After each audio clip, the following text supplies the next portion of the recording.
How to set the PHP version per domain using cPanel. Log into your cPanel account and you will be on this page.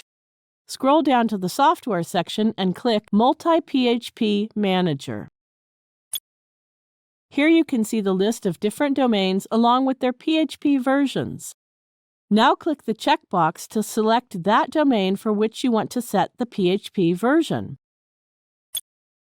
Click to open the drop-down list of PHP versions and select the appropriate version. Now click the Apply button. Notice that the PHP version of the selected domain has been set to the selected version. Similarly, you can select another domain and set the PHP version.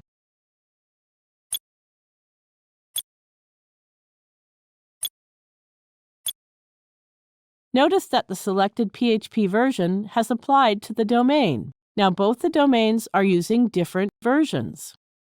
Thank you for watching.